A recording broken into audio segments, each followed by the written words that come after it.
موندیال، نمای دیگری از جسارت انسان.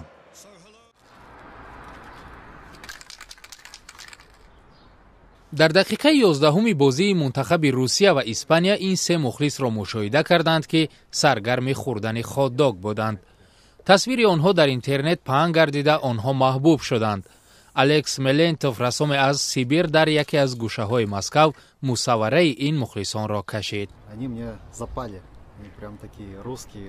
من عاشق این سه نفر شدم. آنها روس های اصیلند. در رخسارهای آنها لیوای اسپانیا می درخشید، اما معلوم بود روسند و آنها دلفریبی داشتند. من در برابر دیدن چهره آنها خواستم تصویرشان را بکشم، اما چون شب بود به سحر توقیف یافت. کارگردان همگی 10 ثانیه نوار آنها را در هفته بازی نمایش داد و من 2 ساعت صرف کردم تا این لحظه را در دیوار نقش بندم. تا حال احساس همان لحظه مرا ترک نکرده است.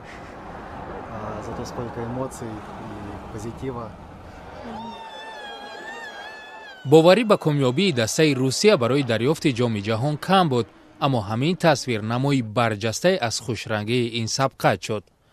الکس ملنتوف از نواربردار تعریف کرد که این سه نفر را در لباس ملی دید.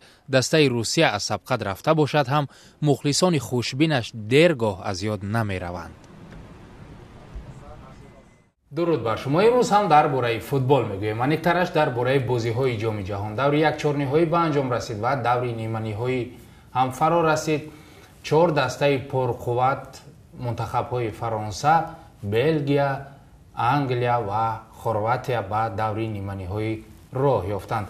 با همکارم ظفر عبداللهیف امروز نه درباره بازی‌های در پیش ایستاده بلکه درباره بازی‌هایی که سپری شدند صحبت می‌کنیم. به نظر شما بازی روسیه و خرواتیا چگونه سپری شد؟ چه نکته‌هایی بودند که برای شما جالب بود در این بازی؟ دقیقه‌های آخر بازی جالب بود. هر دو دسته کوشش می‌کردند برتر باشند. باید بگویم که دسته‌ها بازی کامبیناسیونی نشان دادند که توجه مخلصان را جلب ساختند. تماشابینان حلاوت بردند.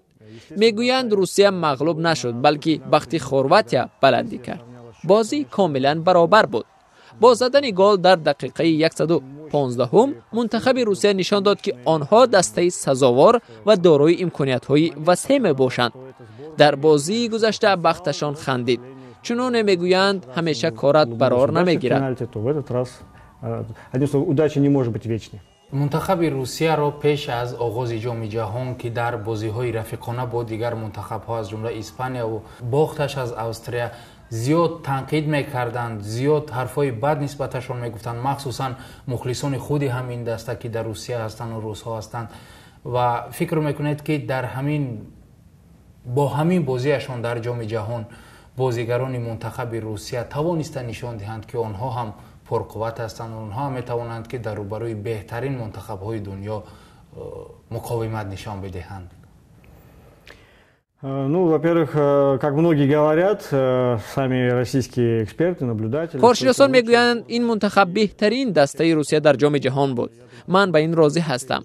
نتیجه هنرنماییشان بازگوی این است. آنها برای روسیه نتیجه رکوردی نشان دادند. من فکر میکنم این حد نهایی دسته است. آنها تمام امکاناتشان را استفاده بردند. مخلصانشان با آنها کمک کردند. در دیگر کشور و مسابقات چنین نتیجه را به دست آوردن دشوار است.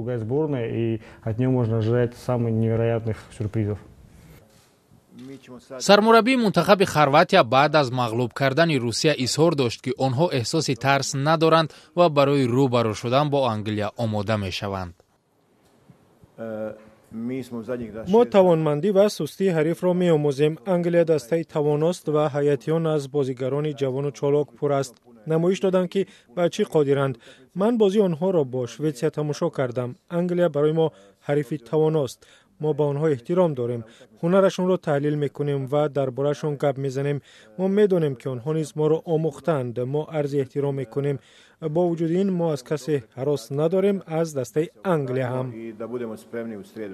با اندیشه زلاتکو دالیچ دسته آنها فراتر از تصورهایشان توفیق یافت، در صورتی که تیم‌های قوی مثل آلمان، برزیلیا و آرژانتین قبل از آنها از سبقت خارج شدند. در 6 روز اخیر ما 2 مرتبه 120 دقیقه بازی کردیم. در 2 بازی اخیر قوای بیشتر صرف شد. به استراحت احتیاج داریم در صورتی که پیش روی ما رقیب قوی چون انگلیا هست. این یکی از دشواری‌های تیم ماست و ما می‌کوشیم نیروی خود را برقرار سازیم. تمام تلاش‌ها را می‌کنیم تا روز چهارشنبه در بهترین وضع به میدان برآییم.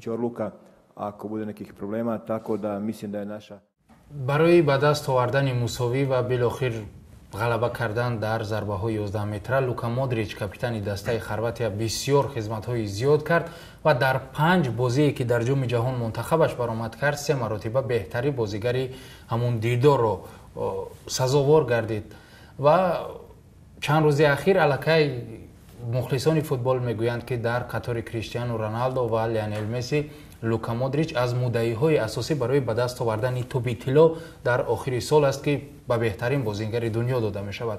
فکر میکنید مودریچ سزاوار می شود در قطار سگانه بهترین بوده؟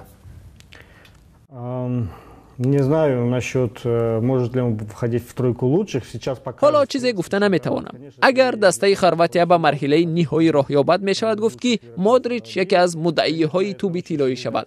او هم در باشگاه و هم در تیم ملیش بازیساز و مکمل است.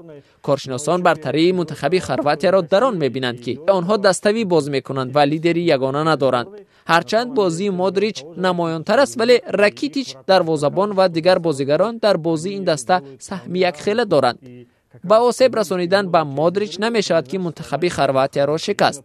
به این دلیل به نظر من حالا خرواتیا یکی از نامزدها برای قهرمانی است.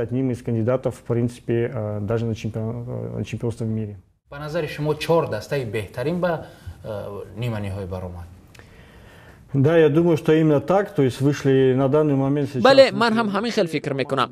یگانه دسته که بخت بر رویش نخندید منتخب برزیل است. در عموم این 4 دسته نه تنها بهترینند بلکه قوی برابر دارند. هر کدام ویژگی خود را دارد. از این لحاظ من یگان پیشگویی کرده نمیتوانم. گفته نمی شود که کدام دسته ها به فینال میبرایند و کدام دسته قهرمان می شود. Я не знаю, какая из 4 команд попадет в финал и какая станет чемпионом мира.